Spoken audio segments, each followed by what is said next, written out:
Welcome to BD TV. ఏపీలో నూతన ప్రభుత్వం ఏర్పడి చాలా రోజులైనా కూడా వాలంటీర్ వ్యవస్థ గురించి ఏ విషయం తేల్చట్లేదు.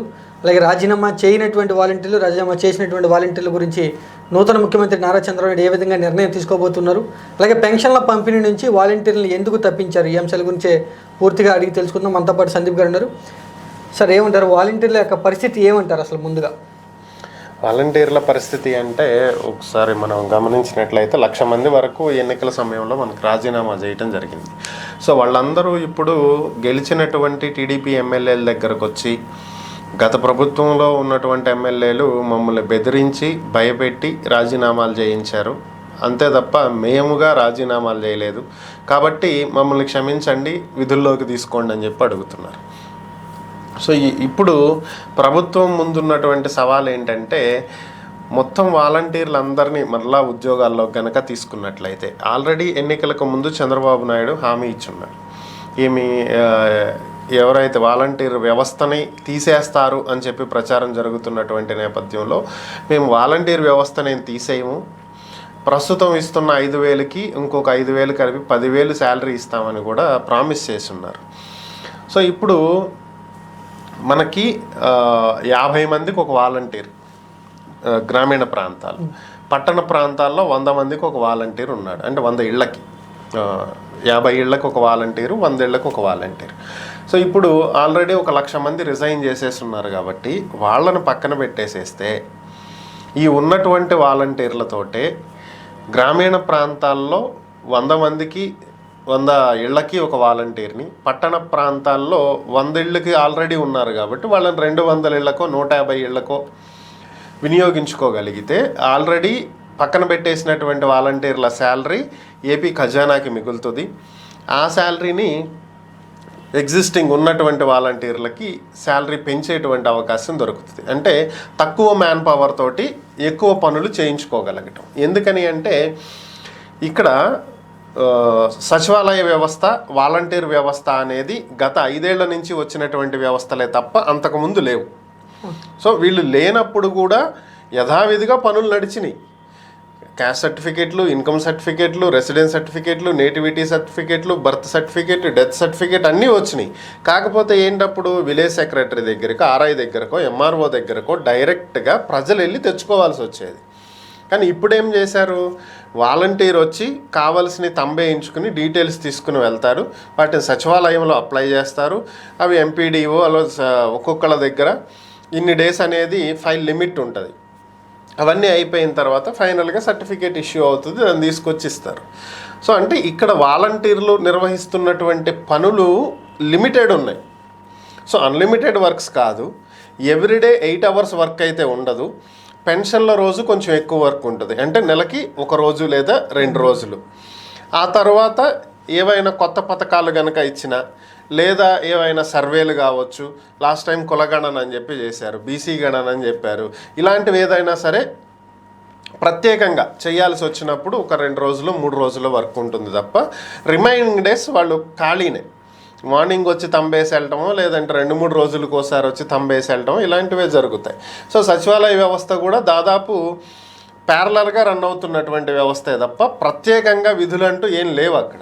సో ఇక్కడ సచివాలయ వ్యవస్థలో ఉన్నటువంటి ఎంప్లాయీస్కి ఫుల్ టైం వర్క్ లేదు, వాలంటీర్లకి ఫుల్ టైం వర్క్ లేదు. అలాంటప్పుడు 50% ఆఫ్ స్టాఫ్ని, మ్యాన్ పవర్ని తగ్గించుకోగలిగితే ఖజానా మీద భారం తగ్గుతుంది. సో ఈ వేలో ఏమైనా ఆలోచిస్తున్నారా అనేది ఒకసారి మనం చూడాల్సి ఉంది. ఎందుకని అంటే వచ్చిన వెంటనే వాలంటీర్ల మీద ఇప్పటివరకు ఎటువంటి నిర్ణయం తీసుకోవాలి. అలాగని చెప్పి ఎగ్జిస్టింగ్ ఉన్న వాలంటీర్లను తీసేస్తున్నామని కూడా చెప్పాల. రీసెంట్గా వాళ్ళకి ఇస్తున్నటువంటి అలవెన్స్, న్యూస్ పేపర్ అలవెన్స్ ఒక్కటే క్యాన్సిల్ చేశారు, కానీ వాలంటీర్ వ్యవస్థని రద్దు చేస్తున్నామని ప్రభుత్వం ఎక్కడ చెప్పాల. సో ఈలోపే పెన్షన్ ఇవ్వాల్సినటువంటి డేట్ వచ్చేసింది. సో లాస్ట్ టైము ఎన్నికల సమయంలో సచివాలయాలకు వచ్చి పెన్షన్ తీసుకోండి అని చెప్పి ప్రభుత్వం చెప్పినప్పుడు టీడీపీ వాళ్ళే అన్నారు, ఎందుకు సచివాలయాలకు వచ్చి తీసుకోవాలి, సచివాలయ ఉద్యోగులే వెళ్ళి ఎందుకు ఇవ్వకూడదు, అంత ఫుల్ టైం వర్క్ ఏం లేదు కదా, వాళ్ళనే ఎందుకు వినియోగించుకోకూడదని ఆ రోజు క్వశ్చన్ చేశారు. ఇప్పుడు వీళ్ళు కనుక వచ్చి తీసుకెళ్ళండి అంటే మరి ఆ రోజు మీరు క్వశ్చన్ చేశారు కదా, ఈరోజు మీరెందుకు సచివాలయ ఉద్యోగుల్ని పెన్షన్ పంచడానికి పంపించలేదని అడుగుతారు. సో అందుకు వాళ్ళని టెంపరీగా వాడుతున్నారు. సో వాళ్ళు గతంలో 2 సార్లు అకౌంట్కి వేశారు, తర్వాత ఏప్రిల్ నెలలో వచ్చి తీసుకెళ్ళమన్నారు, మే జూన్ నెలల్లో అకౌంట్లకు వేయటం జరిగింది. సో ఇప్పుడు అకౌంట్లకు వేసారనుకోండి, ఇక ఇదే కంటిన్యూ అవుతుందేమో అనేటువంటిది ప్రజల్లోకి ఒక మెసేజ్ పోతుంది. సో దాన్ని అలా వెళ్లకుండా ఉండటం కోసం ఇంటికే మేము పెన్షన్ అందిస్తాము అనేది చెప్పటం కోసం సచివాలయ వ్యవస్థలో ఉద్యోగులను వాడుతున్నారు. ఇంకా వాలంటీర్ వ్యవస్థ అంటే వాటి మీద ఒక నిర్ణయం తీసుకోవాలి. వీళ్ళు శాలరీ 10,000 హైక్ చేయాలంటే ఉండాల్సినటువంటి ఆర్థిక నిధులు ఉన్నాయా లేదా, దాని మార్గదర్శకాలు ఏంటి, ఇలాంటివన్నీ చూడాల్సి ఉంది. సో అందుకే వాళ్ళ గురించి ఇంకా ఏ నిర్ణయం తీసుకోలేదేమో అని నేను అనుకుంటున్నాను. అంటే వాలంటీర్ వ్యవస్థను పక్కన పెట్టి ఆలోచన చేస్తూ ఉన్నారు చంద్రబాబు నాయుడు. అందుకని రాజీనామా చేయకోకుండా ఉన్న వాలంటీర్లు కూడా ప్రస్తుతం ఉపయోగించుకోవట్లేదు, కావాలని వాళ్ళంతా ఆ వ్యవస్థని రద్దు చేద్దామని ఆలోచనలో ఉన్నారు తెలుగుదేశం పార్టీ వాళ్ళు అంటూ వైసీపీ పార్టీ వాళ్ళు విమర్శిస్తున్నారు. ఇది ఎంత మటుకు నిజమంటారు? ఒకవేళ అలా రద్దు చేయాలి అనేటువంటి ఉద్దేశమే కనుక ఉంటే ఇప్పటికే రద్దు చేసేసి ఉండేవాళ్ళు. ఎందుకని అంటే వాళ్ళని ఎన్నాళ్ళు కొనసాగిస్తే అన్నాళ్ళ వరకు వాళ్ళకి జీతాలు అయితే ఇవ్వాలిగా, అది తప్పనిసరి కదా. మీరు రద్దు చేసే వరకు వాళ్ళని విధులకు ఉపయోగించుకోకపోయినా మీరు గౌరవ వేతనాలు అయితే ఇవ్వాల్సిందే. సో అలాంటప్పుడు ఊరికే కూర్చోబెట్టి జీతాలు ఇవ్వడానికి ప్రభుత్వం దగ్గర ఖజానాలో కోట్లు మూలగట్లేదు కదా. సో కాబట్టి అలాంటి ఆలోచన ఏదన్నా ఉంటే ఇప్పటికే నిర్ణయం తీసేసుకునేవాళ్ళు. అందులోనూ ఇవన్నీ ఓటు బ్యాంక్ రాజకీయాలతో ముడిపడి ఉంటాయి. ఇప్పుడు ఏదైతే 10,000 ఇస్తామని చెప్పారో, ఇప్పుడు ఆ 10,000 ఇవ్వకపోగా ఉన్న ఉద్యోగాలు కూడా తీసేసినప్పుడు ఏమవుతుంది? ఈ వాలంటీర్లతో పాటు వారి కుటుంబ సభ్యులు కూడా ప్రస్తుతం ఉన్న కూటమి మీద వ్యతిరేకత పెంచుకుంటారు. ఈ వ్యతిరేకత ఎప్పుడు వీళ్ళకి కనిపిస్తుంది? వచ్చే ఎన్నికల్లో కనిపిస్తుంది. సో అంత తలనొప్పి క్రియేట్ చేసుకుంటారా? మొత్తం వాలంటీర్లు ఒక 2 లక్షల మంది ఉన్నారనుకుందాం ఎగ్జాంపుల్గా. 1,00,000 మంది రాజీనామా చేశారు, 1,00,000 మంది ఉన్నారు. అటు వాళ్ళకి ఉద్యోగాలు పోయినట్టు, ఇటు వీళ్ళకి ఉద్యోగాలు పోయినట్టే అంటే 2 లక్షల మందికి ఉద్యోగాలు పోయినాయి. సో ఒక్కొక్క ఇంట్లో 3 ఓట్లు వేసుకున్నా కానీ 2 లక్షలు ఇంటూ 3. సో వాళ్ళకి ఆటోమేటిక్గా ఎంత భారీ ఓటింగ్ డిఫరెన్స్ వస్తుంది అనేది అర్థమవుతుంది కదా. సో కాబట్టి అలాంటి సాహసోపేత నిర్ణయాలు అయితే తీసుకోరని నేను అనుకుంటున్నా. ఇంకొకటి ఏంటంటే, ఇటీవల కాలంలో ఒక ఆయన ఏపీ హైకోర్టులో ఒక పిటిషన్ అయితే వేయటం జరిగింది. అసలు వాలంటీర్ వ్యవస్థని రద్దు చేయండి, గత ప్రభుత్వం నియమించినటువంటి ఈ వాలంటీర్ నియామకాల్లో కుల ప్రాతిపదికని రిజర్వేషన్లని పాటించలేదు, కాబట్టి రిజర్వేషన్ల ప్రాతిపదికన మరలా రిక్రూట్మెంట్ చేయండి అని చెప్పి ఒక పిటిషన్ వేయటం జరిగింది. మరి దీన్ని కోర్టు ఏ విధంగా చూస్తుంది అనేది అయితే చూడాలి. దీని విచారణకు కనుక కోర్టు తీసుకుంటే దాని మీద ఏం నిర్ణయం తీసుకుంటుంది, ప్రభుత్వానికి ఏం మార్గదర్శకాలు ఇస్తుంది అనేది చూడాలి. అయితే ఇక్కడ ఒకటేంటంటే, వాలంటీర్ వ్యవస్థ అనేది ప్రభుత్వ ఉద్యోగం కాదు, పేరులో ఉన్నట్టుగానే అది వాలంటరీ. సో వాలంటీర్లు అని చెప్పి మనం ఎవరిని అంటాము? స్వచ్ఛందంగా సేవ చేసే వాళ్ళని వాలంటీర్లు అంటాం. వాళ్ళు స్వచ్ఛందంగా సేవ చేస్తున్నందుకు గాను ప్రభుత్వం గౌరవ వేతనం అనేది ఇస్తుంది. వాళ్ళకి ఇచ్చేటువంటి శాలరీ ఏమి పే స్కేల్ కాదు, గవర్నమెంట్ పే స్కేల్ కాదు. వాళ్ళకి టీఏడిఏలు, హెచ్ఆర్ఏలు, పిఆర్సీలు ఇలాంటివి ఏమి ఉండవు. సో కేవలం వాళ్ళని ఊరికే వాళ్ళతో సేవ చేయించుకోలేక వాళ్ళకి ఎంతో కొంత గౌరవ వేతనం అనేది ఇస్తుందన్నమాట. సో కాబట్టి ఇది పర్మనెంట్ జాబ్ అయితే రిజర్వేషన్ని అమలు చేయాలి. వాలంటరీగా మేము స్వచ్ఛందంగా సేవ చేస్తామని వచ్చే వాళ్ళకు కూడా కుల ప్రాతిపదికన రిజర్వేషన్లు ఇవ్వాలనటం ఎంతవరకు చట్టపరంగా వర్తిస్తుంది అనేది ఇక కోర్టులు తేల్చాల్సినటువంటి అంశం. నా ఉద్దేశంలో అయితే అలాంటివి ఉండవు. ఎందుకని అంటే, సేవ చేయటానికి కూడా కులాలు మతాలు అవసరమా? లేదు కదా, ఎవరైనా చెయ్యొచ్చు దాన్ని. సో దానికి కూడా కుల ప్రాతిపదికన రిక్రూట్మెంట్స్ అనేవి ఇక అది అసంబద్ధమైనటువంటి వాదన. సో ఏదో ఒక సీన్ అయితే క్రియేట్ చేశారు ఓవరాల్గా. కోర్టుల పరిధిలో ఉన్న వాటిని మనం విమర్శించకూడదు కాబట్టి అవి కోర్టులు తీసుకోవాల్సినటువంటి నిర్ణయాలు. కాబట్టి వాలంటీర్ వ్యవస్థను అయితే రద్దు చేస్తారని నేను అనుకోవట్లా. ఇప్పుడున్న వాలంటీర్లు అంతా కూడా వైసీపీ పార్టీ కార్యకర్తలని మొదటి నుంచి తెలుగుదేశం జనసేన పార్టీ వాళ్ళు విమర్శిస్తున్నారు. అవును. మరి ఇప్పుడు రాజీనామా చేయకోకుండా ఉన్నారు 1,00,000 పైచీల వాలంటీర్లు, వీళ్ళందరినీ కూడా కొనసాగించే అవకాశం ఉందంటారా? ఖచ్చితంగా ఉంటుంది. ఆల్రెడీ రిజైన్ చేసిన వాళ్ళని తీసుకోకపోవచ్చు, ఆల్రెడీ చెయ్యకుండా ఉన్న వాళ్ళని కంటిన్యూ చేయడానికి ఎక్కువ అవకాశాలు ఉన్నాయి. ఎందుకని అంటే, వీళ్ళు ఒకటి మనం చూస్తే ఎన్నికల సమయంలో రాజీనామాలు చేసినటువంటి వాలంటీర్లు అందరూ కూడా వాళ్ళ రిజిగ్నేషన్ లెటర్స్లో రాసింది ఏంటి? ఒకసారి మీరు గమనించినట్లయితే నేను కొన్ని రిజిగ్నేషన్ లెటర్స్ నేను స్వయంగా చూశాను, నేను దాన్ని బట్టి చెప్తున్నా.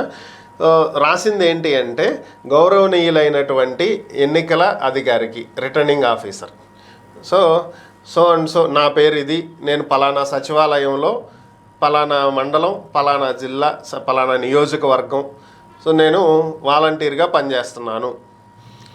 తెలుగుదేశం పార్టీ నాయకులు, కూటమి నాయకులు నన్ను ప్రజలకు సేవ చేయనివ్వకుండా అడ్డుపడుతున్నారు, ఆంక్షలు పెడుతున్నారు. సో నాకు ఇది ఇబ్బందిగా, అడ్డంకిగా మారుతున్నటువంటి నేపథ్యంలో నా వాలంటీర్ ఉద్యోగానికి రాజీనామా చేసి ప్రజలకు సేవ చేయటం కోసం వెళ్తున్నాను, కాబట్టి నా రాజీనామాని ఆమోదించాలి అని చెప్పి వాళ్ళు చేయటం జరిగింది. సో మరి ఇప్పుడు ఈ వాలంటీర్లు రాజీనామా చేసినప్పుడు పలానా కూటమి పలానా వాళ్ళు మాకు సేవ చేయడానికి అడ్డుపడుతున్నారు అని చెప్పి వాళ్ళ మీదే నిందేసి రాజీనామా చేసినప్పుడు వాళ్ళని ఎలా తీసుకుంటారు? సరే, ప్రజలకు సేవ చేయడానికి వెళ్తున్నామని చెప్పారు, ఏం సేవ చేశారు ప్రజలకు? పోనీ మనం జనరల్గా మాట్లాడుకుంటే ఏం సేవ చేశారు? ఏప్రిల్ నెలలో పెన్షన్లు సచివాలయాలకు వచ్చి తీసుకెళ్ళమని చెప్పారు. మరి రాజీనామా చేసిన వాళ్ళందరూ వృద్ధులు, వికలాంగులు, నడవలేని వాళ్ళు, ఎన్నో రకాల ప్రాబ్లమ్స్ ఉన్నారు. వీళ్ళందరినీ వాళ్ళుగా సచివాలయాలకు ఏమన్నా తీసుకెళ్ళి పెన్షన్లు ఇప్పించి తీసుకొచ్చారా? ప్రజలకి ఆ విధంగా ఏమన్నా సేవ చేశారా? లేదు కదా. వారి కుటుంబ సభ్యులే తిరిగారు కదా. మరి వీళ్ళు చేసిన సేవ ఏంటి? ఆ స్థానికంగా ఉన్నటువంటి ఎమ్మెల్యేలకు ఎలక్షన్ విధులు, ఎలక్షన్కి కావాల్సినటువంటి ప్రచారంలో ఉపయోగపడ్డారు. అది ఏ రకంగానైనా కావచ్చు. అంటే దీన్ని ఇప్పుడు టీడీపీ కానీ, జనసేన కానీ, బీజేపీ, అసలు కూటమి అనేది ఎలా చూస్తుంది వీళ్ళని? ఈ రాజీనామా చేసిన వాళ్ళందరూ కూడా వైఎస్ఆర్ కాంగ్రెస్ పార్టీ అభిమానులను, కార్యకర్తలను చూస్తుంది. సో ఆటోమేటిక్గా వాళ్ళని తీసుకునేటువంటి అవకాశాలు తక్కువ ఉంటాయి. అందులోనూ ఇప్పుడు ఇది ఓన్లీ వాలంటీర్లకు ఒక్కళ్ళతోటే ముడిపడినటువంటి అంశమేం కాదు. మనం సింపుల్గా ఇది చూడటానికి ఇది ఒక వాలంటీర్ వ్యవస్థ అన్నట్టు కనిపిస్తుంది అంతే. ఈ వాలంటీర్లకి పైన ఒకళ్ళు ఉంటారు, మండల్ లెవెల్ ఆఫీసర్ అంటాం మనం, ఎంఎల్ఓ. వాళ్ళకు పైన ఇద్దరు ఉంటారు. సో గవర్నమెంట్ దగ్గర నుంచి క్రింది వాలంటీర్ వరకు ఈ మధ్యలో ఈ వాలంటీర్ వ్యవస్థలో ఒక పెద్ద విభాగమే ఉంది. హైరార్చియల్ స్ట్రక్చర్ అంటాం దీన్ని. మెయిన్గా దీన్ని ఆపరేట్ చేసేవాళ్ళు, దాని కింద పనిచేసే ఇద్దరు, వాళ్ళ కింద పనిచేసే నలుగురు, వాళ్ళ కింద పనిచేసే 10 మంది, వాళ్ళ కింద పనిచేసే వాలంటీర్లు. ఇంత స్ట్రక్చర్ ఉంటుంది ఒక్కొక్క నియోజకవర్గానికి. సో ఇప్పుడు ఈ వాలంటీర్లకి పైన ఈ స్ట్రక్చర్ మొత్తం కూడా వైసీపీకి సంబంధించిన కార్యకర్తల, లేదా జెన్యూన్గా నార్మల్గా ఉద్యోగాలు సంపాదించిన వాళ్ళవి కూడా పర్మనెంట్ ఉద్యోగాలు ఏం కాదు. అవి కూడా వాలంటీర్ వ్యవస్థను మేనేజ్ చేయడానికి తీసుకున్నటువంటి ఉద్యోగాలే. సో అక్కడి నుంచి వీళ్ళు ప్రక్షాళన చేసుకుంటూ రావాల్సి ఉంటుంది. అంటే ఇక్కడ ప్రక్షాళన అంటే ఏంటంటే ఏదో పాడైపోయిన వ్యవస్థ దీన్ని బాగు చేస్తారని కాదు నా ఉద్దేశం. ఇక్కడ ఏంటంటే వీళ్ళందరినీ చెక్ చేసుకోవాలి. సో వీళ్ళంతా టీడీపీ వాళ్ళ, వైసీపీ వాళ్ళ, జనసేన వాళ్ళ, బీజేపీ వాళ్ళ, అసలు ఏ పార్టీకి చెందనటువంటి న్యూట్రల్ పీపులా, అసలు వీళ్ళకి ఉద్యోగాలు ఎలా వచ్చినాయి, సిఫార్సులతో వచ్చినాయా, రికమెండేషన్లతో వచ్చినాయా, లేదా జెన్యూన్గా వచ్చినాయా, ఇలా ప్రతి అంశాన్ని చూసుకోవాలి. కాబట్టి ప్రస్తుతం దీనికి టైం పట్టిద్ది. కాబట్టి ఈ బ్యాక్గ్రౌండ్లో ఈ వర్క్ జరుగుతూ ఉండుండొచ్చు. దీన్ని అందుకే పక్కన పెట్టారు. అంతే తప్ప వాలంటీర్లను పూర్తిగా తీసేయాలనే ఉద్దేశం అయితే ఉండదు. ఎందుకంటే దానివల్ల రాజకీయంగా కూటమికి నష్టం. ఏ నిర్ణయం తీసుకున్నా సరే అందులో ప్రజల శ్రేయస్సు ఎంతవరకు కోరుకుంటారో, తమ పార్టీకి ఎంతవరకు వచ్చే ఎన్నికల్లో లాభం కలిగిద్ది అనేది కూడా రాజకీయ నాయకులు అంతే ఆలోచిస్తారు. అది తప్పేం కాదు. కాబట్టి ఈ విషయంలో కూడా దాన్ని ఆలోచించే డెసిషన్ తీసుకుంటారు. బ్లైండ్గా వాలంటీర్ వ్యవస్థను రద్దు చేస్తే వాళ్ళకి వచ్చే ఉపయోగం ఏం లేదు. ఇప్పుడు వీళ్ళని తీసేసి ఓన్లీ ఇంకో కొత్త వాళ్ళను 1,00,000 మందిని తీసుకున్నారనుకుందాం. రేపు పొద్దున వీళ్ళేమనుకుంటారు, వీళ్ళంతా టీడీపీకి సంబంధించినటువంటి కార్యకర్తలు, జనసేనకి సంబంధించిన కార్యకర్తలు అనుకుంటారు. రేపు 5 ఏళ్ళ తర్వాత ప్రభుత్వం మారితే పరిస్థితి ఏంటి? మళ్ళీ వాళ్ళందరూ ఉద్యోగాలు పోతాయిగా. ఇప్పుడు ఒక ప్రభుత్వం వచ్చినప్పుడల్లా గత ప్రభుత్వం తీసుకొచ్చినటువంటి నిర్ణయాలను, మంచి చెడులను చూసి అటు కొనసాగించాలి. ఏమన్నా అవకతవకలు ఉంటే వాటిని సరిదిద్దాలి తప్ప వాటిని వదిలేసి పక్కన పెట్టేసి కొత్త వాటిని రూపొందించకూడదు. దానివల్ల నష్టం కలుగుతుంది తప్ప లాభం ఉండదు. సో ఈ ప్రభుత్వం అలా చెయ్యదని నేను అనుకుంటున్నా. అంటే వైసీపీ పార్టీ కార్యకర్తలు ఎలా అయితే వాలంటీర్లు పెట్టుకున్నారో గ్రామ స్థాయిలో తెలుగుదేశం జనసేన కార్యకర్తలను కూడా పెట్టుకునే అవకాశాలు ఉన్నాయంటూ పెద్ద ఎత్తున ఒక వార్త నడుస్తుంది. ఇది కూడా ఏమన్నా వాస్తవం ఉందంటారా? అంటే గత ప్రభుత్వం ఖచ్చితంగా వైఎస్ఆర్ కాంగ్రెస్ పార్టీ కార్యకర్తలనే వాలంటీర్లుగా పెట్టుకుంది అని చెప్పి ఒప్పుకుంటున్నారా వైసీపీ వాళ్ళు? అనుకోవాలా? ఒప్పుకున్నట్లే అనుకోవాలా? అంతే కదా మరి. ఒక ముద్ర అయితే పడిపోయింది. ఇప్పుడు వాళ్ళు కామెంట్ చేస్తే వైసీపీ వాళ్ళు ఉన్నారు అని చెప్పి టీడీపీ తీసేస్తుంది అనేది కనుక వాళ్ళు మాట్లాడితే వైసీపీ వాళ్ళనే మేము పెట్టుకున్నాము అని చెప్పి వాళ్ళు ఒప్పుకున్నట్లేనా? కాదు కదా. ఇప్పుడు వాళ్ళే చెప్పారు, మేము అన్ని పార్టీ కులం చూడం, మతం చూడం, పార్టీ చూడం, మేము ఏది చూడం అని చెప్పి చెప్పారు. మరి మీరు ఏ విధంగా వాళ్ళంతా మీ పార్టీ వాళ్ళని ఈరోజు మాట్లాడతారు? అవకాశమే లేదు కదా. సో కాబట్టి అంటే నాకు తెలిసినంత వరకు నేను ఎన్నికలకు ముందు కూడా కొన్ని నియోజకవర్గాల్లో తిరిగి ఉన్నాను, ఎన్నికల సమయంలో కూడా తిరిగి ఉన్నాను. కాబట్టి నేను వివిధ నియోజకవర్గాల్లో రాష్ట్ర వ్యాప్తంగా దాదాపు 80 నియోజకవర్గాల్లో నేను పర్సనల్గా పర్యటన చేసి ఉన్నాను. దాన్ని బట్టి అక్కడ ఉన్నటువంటి పరిస్థితులను బట్టి నేను తెలుసుకున్నది ఏంటంటే కొన్ని నియోజకవర్గాల్లో దాదాపు ఈ 80 నియోజకవర్గాల్లోని ఒక 50 నియోజకవర్గాల్లో దాదాపుగా మిక్స్డ్ పీపుల్ ఉన్నారు.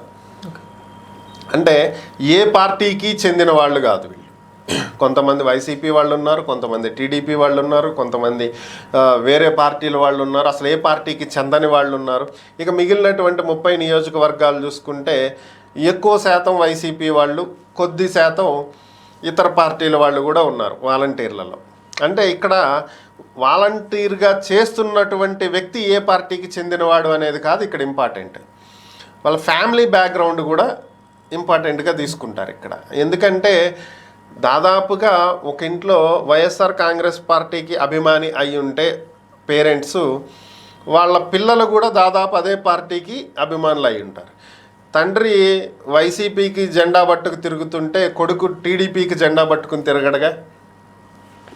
రేర్ కేసెస్ ఉంటాయి, ఎక్కడో ఒక్క చోట 100లో 1, 2 తగులుతాయి అలాంటి. అవి కూడా ఏ జనసేన జెండా పట్టుకు తిరిగే వాళ్ళే తగులుతారు పిల్లలు, అంతేగాని టీడీపీ జెండా పట్టుకు తిరిగే వాళ్ళు తక్కువ మంది ఉంటారు. ఎందుకంటే యూత్ అంతా ఎక్కువ పవన్ కళ్యాణ్ వైపే ఇప్పుడు ఉన్నారు కాబట్టి నేను మాట్లాడుతున్నాను. సో కాబట్టి వాళ్ళ పేరెంట్స్ నుంచి ఏ పార్టీకి అభిమానులు ఉంటారో పిల్లలు కూడా అదే కొనసాగేటువంటి అవకాశం ఉంటుంది. కాబట్టి వాళ్ళని పలానా పార్టీకి చెందినటువంటి వాలంటీర్లు అని చెప్పి ఒక ముద్ర పడిపోతుంది వాళ్ళ మీద. అంతే తప్ప వాళ్ళు అదే పార్టీకి వర్క్ చేస్తారా అంటే అది మనం చెప్పలేము. సో కాబట్టి ఇక్కడ పార్టీలకు అనేదానికి అసలు సంబంధమే లేదు. పార్టీలకు అతీతంగా దీన్ని చూడాలి. రిక్రూట్ చేసేటప్పుడు కూడా అలాగే రిక్రూట్ చేయాలి. కాకపోతే ఇక్కడ ఏంటంటే గత ప్రభుత్వ టైంలో వాలంటీర్ల రిక్రూట్మెంట్ అనేది ఏదో నామకే వాస్తు ఒక టెస్ట్ ఏదో పెట్టారు, కానీ వాస్తవానికి జరిగింది ఏంటి అంటే ఆ నియోజకవర్గంలో ఉన్నటువంటి లోకల్ ఎమ్మెల్యే కానీ లోకల్ ఎంపీటీసీ జెడ్పీటీసీలు లీడర్లు ఎవరినైతే సిఫార్సులు చేస్తారో దాదాపుగా వాళ్ళని తీసేసుకున్నారు వాలంటీర్లుగా. కొంతమంది ముందు జాయిన్ అయినా తర్వాత మానేయటం, వాళ్ళ ప్లేసుల్లో రీప్లేస్మెంట్కి రిక్రూట్మెంట్ చేసేటప్పుడు మళ్ళీ వేరే వాళ్ళకి అనుకూలమైన వాళ్ళని కొంతమందిని తీసుకోవటం, వాళ్ళు సిఫార్సులు చేసినారు మా అబ్బాయికి జాబు లేదన్నా కొంచెం ఏదో ఒకటి ఇప్పించన్న 5,000 అయినా ఇంటి దగ్గర ఉండి చేసుకుంటే వేరే ఏదన్నా మంచి జాబ్ వస్తే వెళ్ళిపోతాడు అంటే సరేలే మనోడే కదా అడిగాడని చెప్పి పెట్టించటం, ఇట్లాంటివి కొన్ని చాలా చోట్ల జరిగినాయి. సో దానివల్ల కూడా వైసీపీకి చెందినటువంటి వాళ్ళే ఎక్కువగా వాలంటీర్లు ఉన్నారు అనేది ఉన్నమాట వాస్తవమే ఆ మాట. కాకపోతే అందరినీ ఒక ఘాటికి కట్టకూడదు కదా. సో వేరే పార్టీల వాళ్ళు కూడా ఉన్నారు కాబట్టి దాన్ని మనం అలా చూడకూడదు. కాబట్టి ప్రభుత్వం కూడా అలాంటి మూర్ఖత్వపు నిర్ణయం తీసుకుంటుందని అయితే నేను అనుకోవట్లేదు. ఆలోచించి తూచి అడుగులేయాలనేటువంటి ధోరణిలోనే ప్రభుత్వం వెళ్తుంది. లేదంటే ఈ పాటికే ఒక డెసిషన్ వచ్చేసేది, దూకుడుగా వెళ్ళట్లా. అందుకని okay, thank you sir. Sandeep గారు చెప్పినటువంటి మాటలు బట్టి చూస్తే లక్షలాది మంది వాలంటీర్లు ఈ వ్యవస్థలో ఉన్నారు కాబట్టి పూర్తి స్థాయిలో పరిశీలన చేసి కొత్త వాళ్ళని తీసుకోవాలా లేదా ఎలా ఉపయోగించుకోవాలి ఉన్న వాళ్ళని పూర్తి స్థాయిలో ఆలోచన చేస్తూ ఉన్నారు అనేటువంటి విషయాన్ని అయితే చెప్తున్నారు.